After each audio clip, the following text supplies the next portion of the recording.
சற்று முன் கிடைக்கப்பெற்ற மிக மிக முக்கியமான செய்தி ஒன்று வெளியாகி உள்ளது. திராவிட முன்னேற்ற கழகத்தின் முன்னாள் அமைச்சர் செந்தில் பாலாஜி டெல்லியிடம் சரணடைந்து விட்டார். வாக்குமூலம் கொடுத்ததின் அடிப்படையில்தான் தமிழக தலைமை டாஸ்மாக் முறைகேடு வெட்ட வெளிச்சத்திற்கு வந்துள்ளதாக அரசியல் வட்டாரத்தில் பேசும் பொருளாக மாறியுள்ளது. ஸ்டாலினுக்கு இது முழுமையாக தெரியவில்லை. கலைஞராக இருந்திருந்தால் நிச்சயம் யார் எப்படி இந்த தகவல் கசிந்தது என்பதை கண்டுபிடித்திருப்பார். ஸ்டாலின் அவர்கள் கட்டுப்பாட்டில் திமுக கிடையாது. உதயநிதியின் தலைதான் இங்கு உருள்கிறது. அடுத்த தலைமுறையின் திமுகவின் வாரிசாக உதயநிதி நிர்ணயம் செய்யப்படுவதற்கான சூழல் உருவாகி கொண்டிருக்கும் பொழுது செந்தில் பாலாஜியை சரணடைய வைத்தால் மட்டும்தான் உதயநிதியை தூக்க முடியும் என்று டெல்லி மேலிடம் எடுத்த முடிவுதான் அமலாக்கத்துறை. ஆனால் செந்தில் பாலாஜி அவர்கள் 15 மாதங்களுக்கு பிறகு ஜாமீனில் வந்தார்.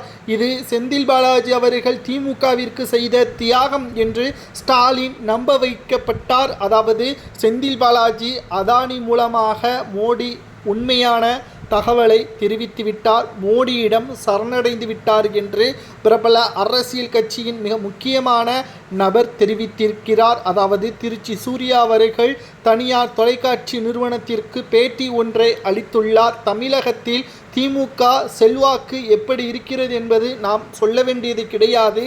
திமுகவினர்கள் செய்யாத ஊழலே கிடையாது. தமிழக தலைமை டாஸ்மாக் முறைகேடு கடந்த 3 மாதங்களில் மட்டும்தான் அதிக அளவு விமர்சனம் செய்யப்படுகிறது என்றால் செந்தில் பாலாஜி அப்போதுதான் ஜாமீனில் வெளியே வந்தார். அவர் கொடுத்த வாக்குமூலம்தான் உதயநிதி நேரடியாக தொடர்புபடுத்தப்பட்ட இந்த தமிழக டாஸ்மாக் முறைகேடு வழக்கு உயர்நீதிமன்றம் இடைக்கால தடை விதிக்க மறுத்தது.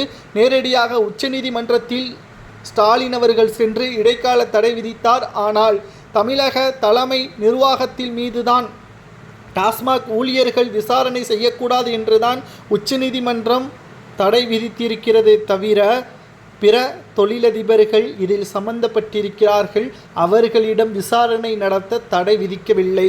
உதயநிதியின் நெருங்கிய நண்பர்கள் என்ற காரணத்தினால் அவர்களில் யாரேனும் ஒருவர் கைது செய்யப்பட்டால் நிச்சயமாக உதயநிதியும் கைது செய்யப்படுவார்.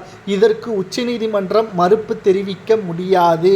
இதற்கு மிக முக்கியமான காரணம் செந்தில் பாலாஜி சொன்ன வாக்குமூலம்தான் என்று திருச்சி சூர்யா அவர்கள் கூறியுள்ளார். திருச்சி சூர்யா அவர்கள் சொன்னதை நம்பலாமா என்று கேட்டால் தற்பொழுது நடக்கக்கூடிய நிகழ்வுகளை வைத்து பார்க்கும் பொழுது செந்தில் பாலாஜி டெல்லியிடம் சரணடைந்திருப்பார் என்ற தகவலும் வாக்குமூலம் கொடுத்திருப்பார் என்ற தகவலும் தற்பொழுது நமக்கு கிடைக்கப்பெற்றுள்ளது.